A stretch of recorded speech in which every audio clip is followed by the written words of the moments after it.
And good morning, my beautiful America. Welcome back to the All American Book Club. Ladies and gentlemen, we have a very special treat for you here in our nation's capital. We are bringing over to the very first time, Kimberly Heckler.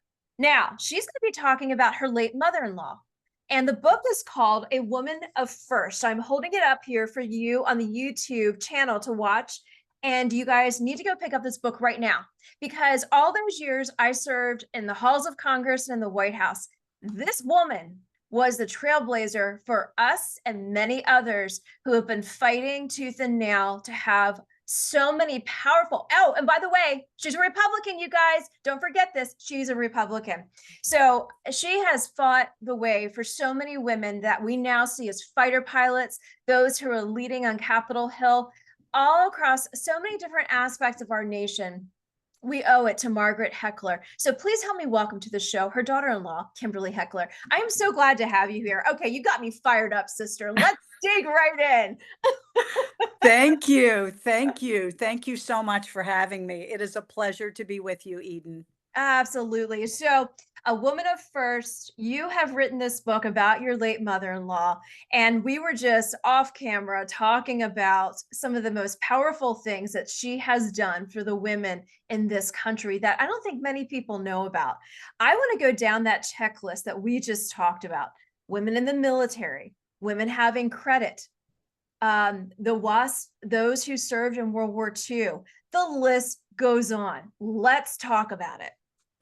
Yeah, so, when she came through as a young girl given away at birth by her parents in Queens, New York, and deciding to be a lawyer because she was a survivalist, needing to kind of face life on her own and being able to support herself, only woman to graduate from BC Law in 1956.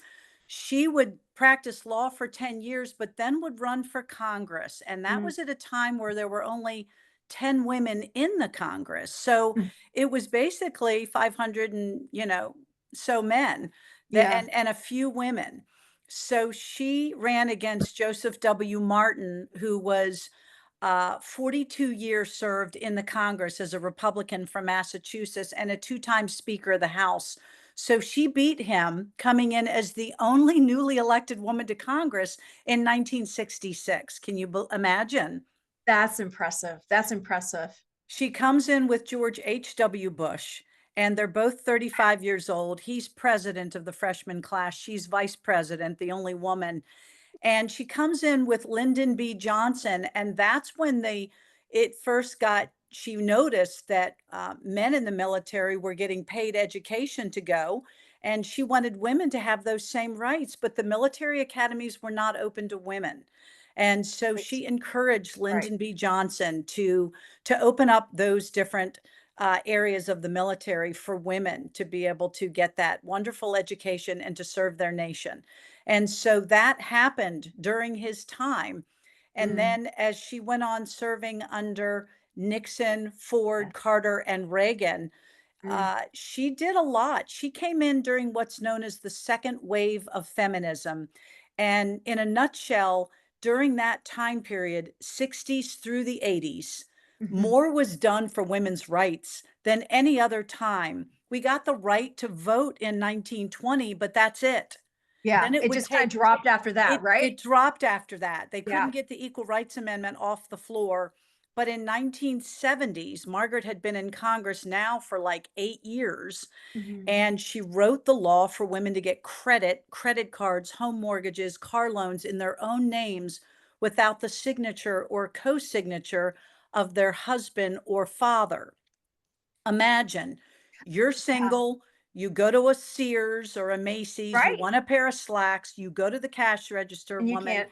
you Yeah. can't. No, if you Yeah. can't pull out cash, you put them down. And Well, so, I remember hearing I heard a similar scenario with one of the other authors I had on the show, and she was talking about the Vietnam era where we had so many men over there serving in Vietnam, and the spouses were here on the other side. Their husbands were POWs, and they had no opportunity to have their own credit to be able to take care of the household. They were stuck in many senses because they could not get a hold of their husbands to be able to take care of it. And so that was another big issue at that time period, which a lot of people don't realize in this generation. They really don't, and women had so many situations, just like what you're referring to during the Mhm. war.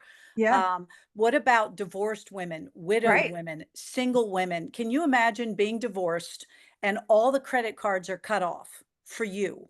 Yeah. And you've got children and you've got payments, and women had to go to work and they didn't have the experience working. And Mhm. so it was an uphill battle for them. So Margaret was perfectly poised Mhm. in a position to write laws. She was a lawyer, so she Mhm. knew how Yeah. to write laws. Yeah. And she had been raised by an industrious woman who made all of her clothes, this Mhm. elderly woman that also had no rights. So it really fortified her to get Mhm. in there and right wrongs and change an era, because the Right. men in Congress were oblivious to what women had to go through. Yes. She Yes. almost didn't blame them.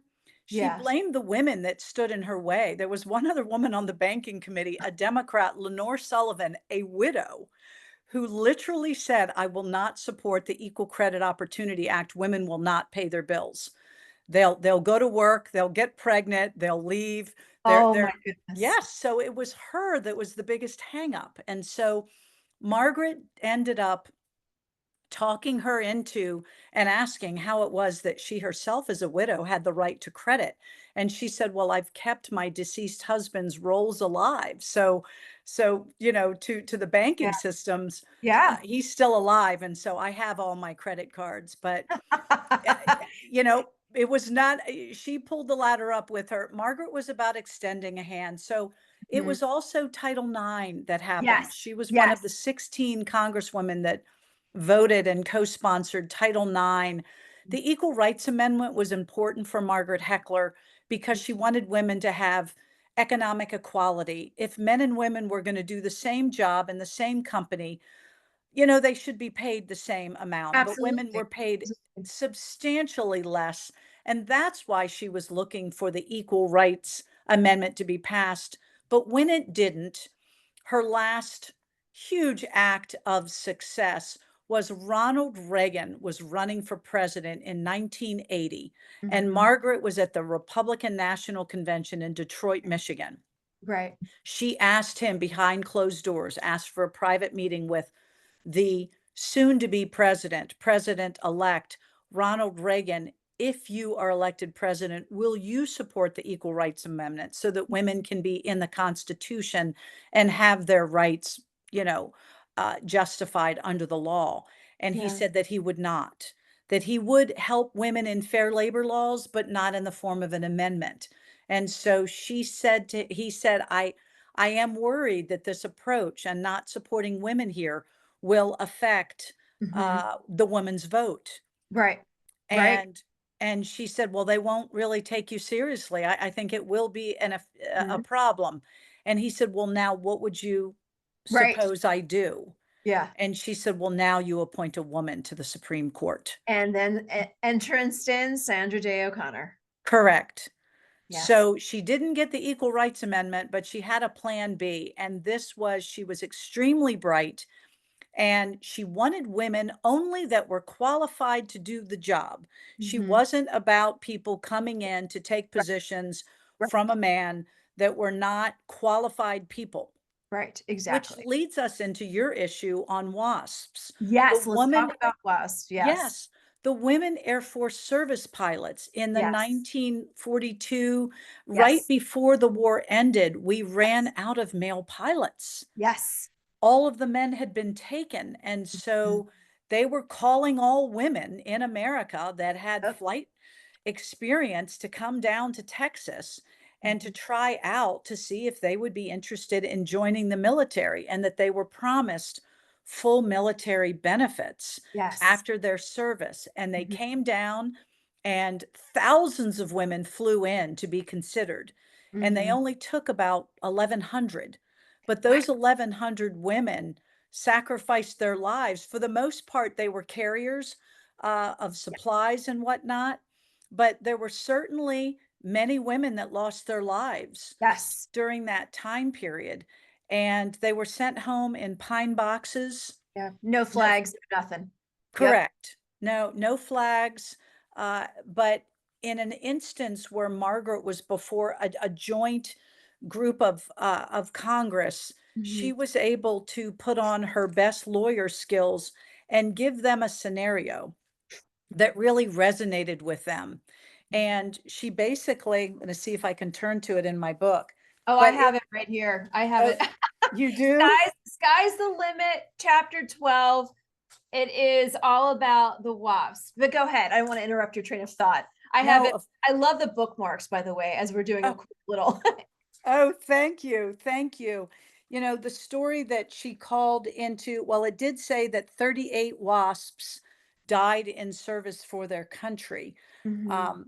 But then it talks about the fact that uh, a plane went up with 3 military men and 1 woman Air Force service pilot. And it got shot down, it crashed, and they all died. The 3 military men got full military benefits. Yeah. The WASP got nothing. Thing. And that story really resonated with the congressman that listened to this story and realized, what have we done and what is the precedence that we really want to set, that these women had the most to lose while supporting their country, Yeah. and this is how we left them. Yeah. And so in short order, the bill finally, after 30 years, got passed. Do you know after that 30-year time period, did they back pay that time period to those who passed? And then for the families and the caregivers, do you know if that happened? I'm just kind of curious because at that chunk of time, life goes on, you lose a loved one, or you are post-war time, and they didn't Right. talk about the PTS back then either. True. Right? And so what kind of financial issues did they have in that 30-year time period that the government could have taken help them get through Right. time? Right. And that is an excellent point. And I need to look into that further. I Mhm. do know that the fact that they were able to finally be recognized Yeah. for being veterans of the United States was Mhm. empowering to them, that their service got recognized as being the first women Yeah. pilots to Yeah. serve our country during World Yes. War II. And as the women got older, those benefits became much more important to them.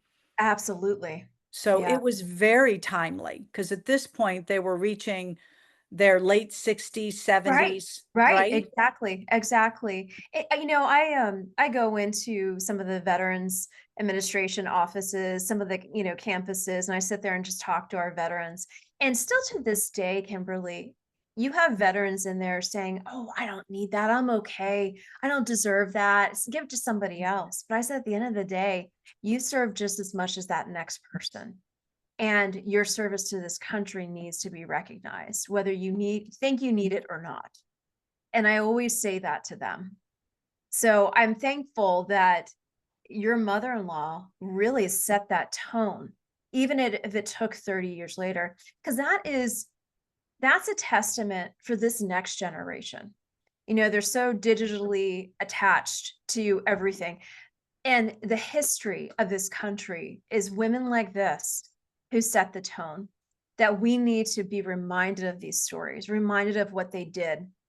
Another story I want us to talk about really quickly, we have a little less than 5 minutes left, is how Margaret was able to help this young woman get into West Point when it was unheard of. Yes. So she had worked hard for women to be included into our military academies. Yes. And, you know, you need to be sponsored to go in. When Yes. it finally got passed, you still needed a sponsor from your congressperson or senator. And Mhm. in this instance, actually, this Maureen Allison had decided, sitting down with her father, that she her father had lost his job, and he said, had you seen, this is 1976, that the military academies are now open to women. I was in the Air Force. Why don't you apply? You should Mhm. at least apply. Because I think Yeah. she was looking at Wellesley College, which would have been Right. very expensive. Right. Um, she ended up applying, and Ted Kennedy denied her entrance into the Air Force, which was interesting. She sent it to her senator and to her congresswoman.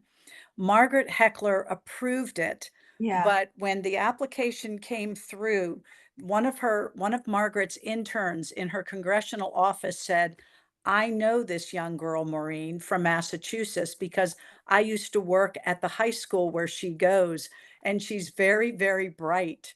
Yeah. And Margaret said, "Let me see that application." So she looked at the application and she said, "Send this one to West Point." Mm. So it was just Yeah. interesting, not that the Air Force and West Point, but for whatever Sure. reason, Sure. Margaret decided that she would choose to have Maureen go sight unseen to Yeah. not her first choice. And she went and became the first class with a number of other women to Mhm. graduate from West Point. Yes. And now we have over 5,000 West Point Mhm. women graduates. Yes, yes, something to very much be applauded and recognized for, most definitely. What, in the final 3 minutes we have left here at the All American Book Club, highlight for me just the personal journey it was for you to put this book together to recognize your mother-in-law. I had known Margaret for over 30 years, being her daughter-in-law, Mhm, and a lot of the stories, especially from her birth, the wounds of being an abandoned child, mhm. would come through often. But her accomplishments were things that I had to dig deep into the Library of Congress. Mm, Her papers, Boston College has over 180 boxes. I had about 60 boxes in Arlington, Virginia, near my house, that I would just put my coat on, go into those storage bins in the cold and turn the light on and be sitting on top of, 10 feet of boxes and finding these letters from Richard Nixon, President Nixon, saying, "I want you to be the first Supreme Court justice." And, so these letters, yeah, they were so compelling to me that I felt very impressed. And the Lord really did mm, open my path, because when I would call important people, any person that was in her path of value, that knew something about her story, people like Jim Baker, George yeah, H.W. Bush, yeah, Sandra Day O'Connor, Ed Meese, Liz Holtzman, they all, Senator Ed Markey, a Democrat from yeah, from Massachusetts, they Massachusetts, were on both sides of the aisle, and everybody granted me an interview. And so the doors were wide open for me to yeah. get this project done. And it really is the story of a young girl that was given away at birth, and it's about her stunning rise. And it Mhm, is about her becoming the American dream. She said, "I am the child of Irish immigrants. My mhm, parents came with nothing. mhm. We knew that America was the land of great opportunity. I served 16 years in the Congress, served as the Secretary of Health and Human Services, Oh, and then the first woman ambassador to Ireland. I am the American dream." amen to that. So she gave all the glory to God. She Yes, felt that she was meant. She said, "I've always been in touch with my destiny. From the time she was a young girl, she knew yes, there was more for her to do." So just because the world wasn't as forward on women back then, yes, this yes, one served with femininity, yes, grace, and yes, charm. yes. And that is what allowed her to move forward across the aisle easily, because the men did not feel that this woman was taking over them. She Mhm. adored them, and she got Yeah. along well with men and women. And Mm, that was the success of Margaret Heckler. mm. Well put. So, Kimberly Heckler, I am so thankful to have you here at the All American Book Club. I hope you will come back I love celebrating Margaret Heckler and the amazing work that she's done. For all those who are tuning in, please go buy A Woman of First. Thank you so much for being here. It was such a pleasure. I enjoyed it. Thank you, Eden. Absolutely. For all those who are tuning in, stay tuned. We'll be right back with our next segment.